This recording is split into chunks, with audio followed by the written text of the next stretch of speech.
How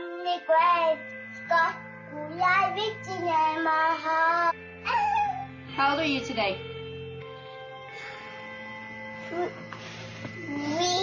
And what is your name? And where do you live? Nebraska. Who's your mommy? Sonia. Who's your daddy? Daddy. Popo. Who's your sister? Cassie. That was 8 years ago.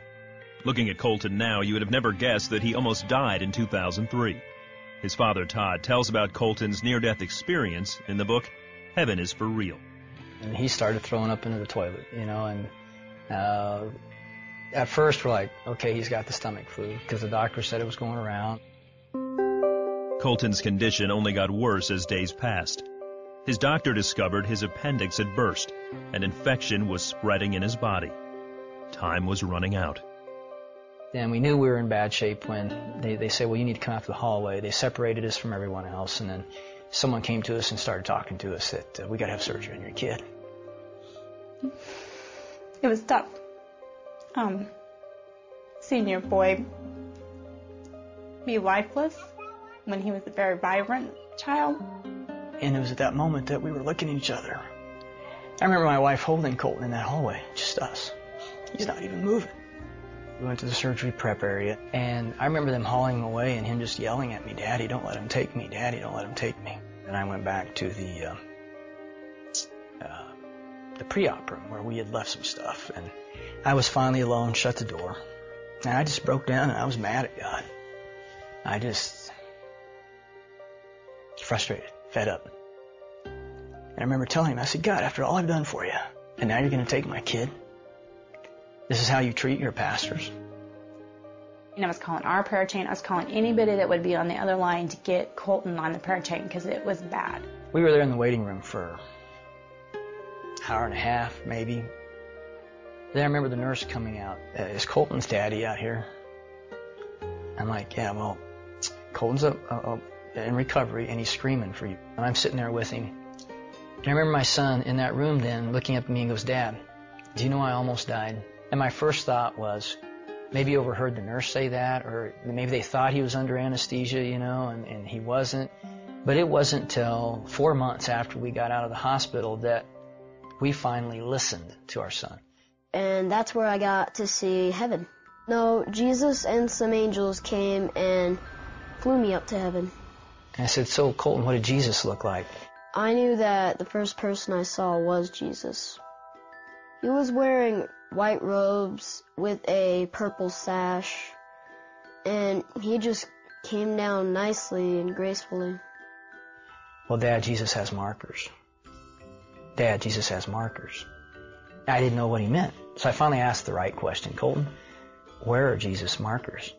And he drops his toys down, he stands up, and he just points, Dad, they were right here. He takes his fingers, points to the palms, then he bends over and touches the tops of his feet. And looks up to me, that's where Jesus' markers were, Dad. When I was in the throne room of God to start with, so I got to see what that looked like. I was upset because I didn't know what was happening. What God did is he used people or things that I liked to calm me down. From there on, I felt better. Then one day we're traveling together, and he looks up at me and, Dad, you used to have a grandpa named Pop, didn't you? I'm like, yeah, he's really nice. Really? Yeah, you used to play with him as a kid and work with him on the farm and shoot stuff with him. And I'm like, yeah, how do you know that? Well, he told me. A figure came up, and he was Pop. He asked me, are you Todd's son? I said, yes. He said that he was his grandpa, so that's where I met him. Yeah, Pop, I was very close to him.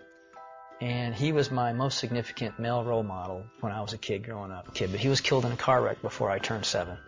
I was busy paying bills again, because that's my job. And he came up and told me he had 2 sisters. Well, he had to say it several times before he finally got my attention. And finally, I put my stuff down and looked at him and says, what do you mean you have 2 sisters? No, I have 2 sisters. You had a baby die in your tummy. And I just looked at him like, well, how do you know you have 2 sisters? Well, she told me.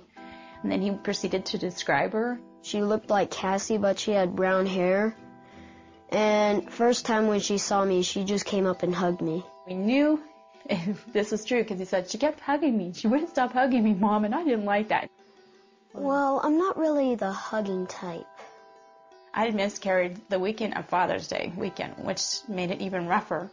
And we thought we'd dealt with it. We gotten over, we accepted that the baby had died. But when he said he had 2 sisters, I think I was in shock first and then trying to realize, what is he telling me? And so I knew that he had seen her, and after he described her, and he said, she's just waiting for you guys to come to heaven. You know, as we talked about heaven, and he was telling me all these wonderful details, I just felt like I had to ask him, did he want to come back? I knew that I was leaving heaven because Jesus came to me and said, Colton, you need to go back. Even though I didn't want to go back, he said that he was answering my dad's prayer. I remember that prayer. That irreverent, that disrespectful, screaming at God prayer. I was like, he's answering that prayer? Today, Colton is a healthy 11-year-old and shares his heavenly journey with boldness.